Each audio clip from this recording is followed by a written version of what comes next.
السلام عليكم ورحمه الله وبركاته. ازيكم حبايب قلب؟ عاملين ايه؟ يا رب تكونوا بخير وفي احسن حال.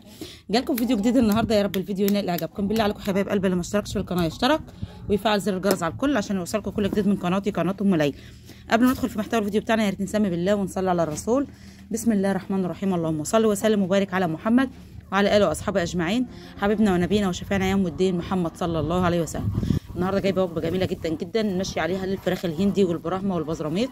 ربنا يبارك يا رب. وجبه بسيطه جدا جدا ما بتكلفنيش اي حاجه، كلها حاجات يعني في متناول ايدي، يعني مش بصرف عليهم كتير ولا بكلف عليهم كتير. والوجبه ديت بسم الله ما شاء الله خلت انتاج البيض يزيد عندهم، وخلت نسبه الخصوبه جميله جدا جدا، وزودت الكالسيوم عند الطيور بتاعتي. اللي موجود معانا النهارده المكونات بتاعتنا زي ما انتم شايفين حضراتكم. معايا كميه من سرس الرز يا حبايب قلبي، اللي هو بياض الرز زي ما انتم شايفين حضراتكم كده. دي كميه كبيره من السرس اهي. ومعايا كميه من العيش، عيش طري انا مقطعاها زي ما انتم شايفين حضراتكم. يا ليلى مين اسمها ايه؟ مين انتوا؟ هي جايبه بيض يعني. زي ما قلت لكم كميه من العيش يا حبايب قلبي وكميه من السرس، ومعايا قشور سفندي وبرتقان اهوت فرمته في الكبه كويس جدا جدا زي ما انتم شايفين حضراتكم. يعني دول كده معانا 3 مكونات دلوقتي حالا اهمت.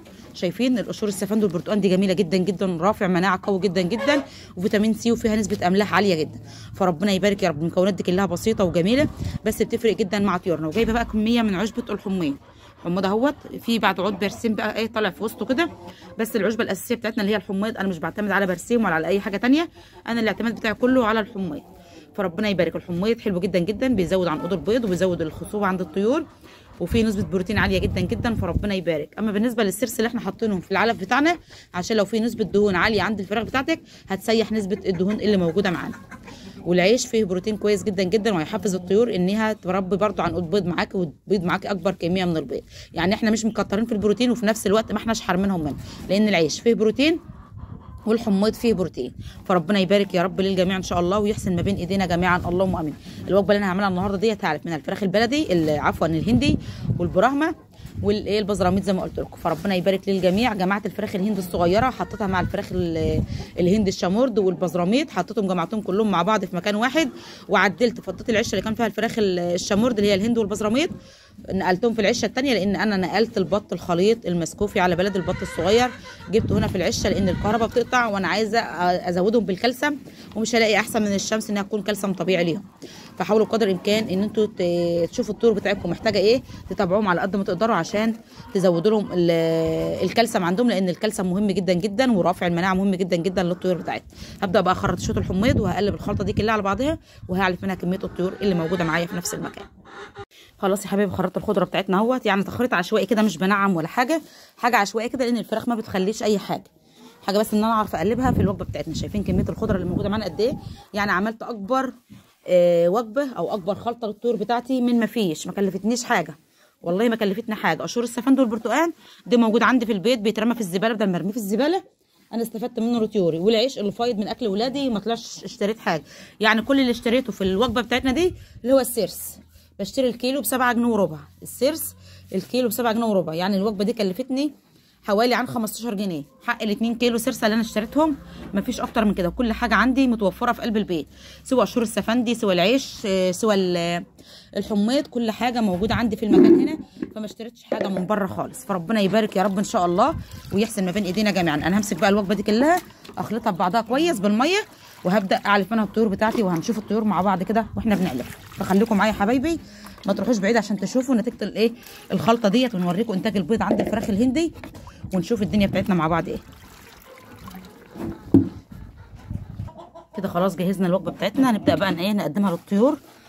ما بلتهاش ميه كتير يعني زياده عن اللزوم، والعيش فيها لسه كمان هيبوش، هو مش هيلحق يبوش معاهم، يعني هو بسم الله ما شاء الله مش هيلحق يبوش وياه. فربنا يبارك يا رب. ربنا يبارك للجميع. ابدا بس على الفراخ الهندي لان هي اللي عامله من ناحيه في العشه، قطعوا لي بتاع السلك بتاع الباب والله من كتر المضاربات بتاعتهم.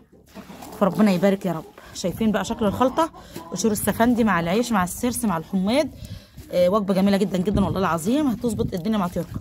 اللي هتعملوا له طيورك في الشتاء هينفعك كتير في الصيف، يعني رافع المناعه اللي انت تقدم له طيورك في الشتاء هيوفر عليك كتير كتير في الصيف، لان الصيف بتبقى مخاطره كتير، فطالما انت مظبطه طيورك في الشتاء فما تقلقيش من اي حاجه في الصيف خالص. فربنا يبارك يا رب. هنشوف استقبال الطيور بتاعتنا. انا شغاله على الوجبه ديت بقالي بالظبط كده حوالي اسبوع شغاله عليها. بسم الله ما شاء الله، جميله جدا جدا وجايبه النتيجه عاليه مع الطيور بتاعتي، والانتاج البيض جميل جدا جدا. ادخلي يا حاجه، انا جايه لك، انا بنفسي، انا جايه لك بنفسي والله. ادخلي. شايفين حضراتكم؟ بسم الله ما شاء الله، ولا حول ولا قوه الا بالله. بينقوا الخضره، هم بيدوروا على الخضره ينقوا، فربنا يبارك يا رب، ربنا يبارك ليا ولكم ولأمة محمد ان شاء الله. نشوف انتاج البيض اللي موجود معانا. بسم الله ما شاء الله، الكل لسان بالله كده بدعي بالبركه. انا معلماه لان ايه، الفرخه مرقبان بتبيض، فانا معلمه الفراخ البيض الهندي من الفرخ ايه، من الفرخه مرقبان، يعني بيبيض فرخه هندي وفرختين هندي وفرخه برقبان بيبيضوا مع بعض كده. فلقيت البيض زايد النهارده اهوت، ربنا يبارك يا رب، ربنا يبارك ليا وليكم. هم امبارح كانوا 4 بيضات، النهارده اللهم صل على النبي 8، يعني في 4 فرخات بيبيضوا. ربنا يبارك للجميع يا رب ان شاء الله، ويرزقنا وياكم الخير جميعا، اللهم امين. ربنا يبارك للجميع. شايفين حضراتكم؟ بسم الله ما شاء الله، الفراخ لونها جميل جدا جدا، الوانات الوش بتاعتهم رايقه وجميله، ربنا يبارك. شايفين فراخ البراهما عشان لسه ما دخلتش عندهم، محتاسين عايزين علف باي طريقه، فهعلف كله بنفس النظام وبنفس الوضع كده. دي بتطلع بقى ما بيحللهاش البيض الا هنا في المكان ده، عايزه تبيض وطالعه عشان تبيض هنا. فادخلي يا حاجه افطري وبيضي مع اخواتك جوه، يلا افطروا وبيضي جوه.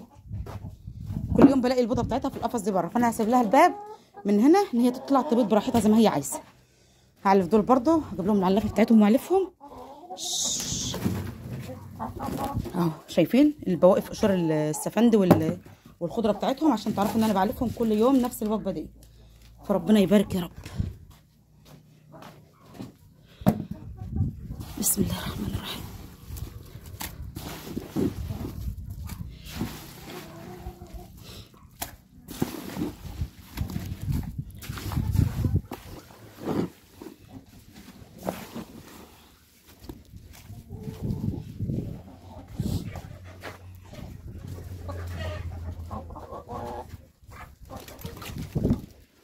اتفضلوا يا باشوات. كله بيبقى هاجم ساعه ما بيشوفوا الخضره، بيبقوا هاجمين على الوجبه بتاعتهم وينقوا العيش والوجبه بتاعتهم. فربنا يبارك يا رب، ربنا يبارك للجميع ان شاء الله، ويرزقنا واياكم الخير جميعا، اللهم امين. ده الفيديو اللي انا عملته النهارده، الخلطه اللي انا عملتها للطيور بتاعتي اللي انا ماشيه عليها بقالي اسبوع. وجبه جميله جدا جدا، متوفر عليها كتير والله العظيم، وبتزود انتاج البيض. كلكم شفتوا انتاج البيض عند الفراخ الهندي، الفراخ البراهما عندي الفرختين اللي هم الكبار عليهم البيضه حاليا، بس هم ما بيبيضوش الا بعد الظهر. فربنا ييسر الحل لنا جميعا يا رب ان شاء الله، ويبارك ليا ولكم امه محمد اجمعين. عشان ما اطولش عليكم، هي نفس الوجبه هحط منها برده الفراخ البزراميط والهندي الشامورد، هي نفس الوجبه اللي انا بعلفها للطيور بتاعتي. عشان بس ما اطولش عليكم الفيديو، يبقى الفيديو طويل. الوجبه اللي انا عملتها ديت هلف بيها على طيوري كلها اللي موجوده في نفس المكان. فربنا يعيننا جميعا يا رب ان شاء الله، ويوفر نقدر نوفر ايه علف طيورنا، ونقدر ان احنا ما نقصرش في واجبهم، لان فعلا غلاء الاعلاف ضيع الدنيا. بس العلف بدا ان شاء الله، بدا يريح بقاله فتره اهوت. فربنا يرخي قوت المسلمين جميعا يا رب ان شاء الله. وكده حبايب قلبي اكون وصلت معاكم نهايه الفيديو بتاعنا النهارده. بالله عليكم استفدتوا مني باي حاجه، ما تنسوش في اللايك والاشتراك في القناه وتفعيل زر الجرس على الكل عشان يوصلكم كل جديد من قناتي قناه ام ليلى. اشوفكم في فيديو جديد، والسلام عليكم ورحمه الله وبركاته.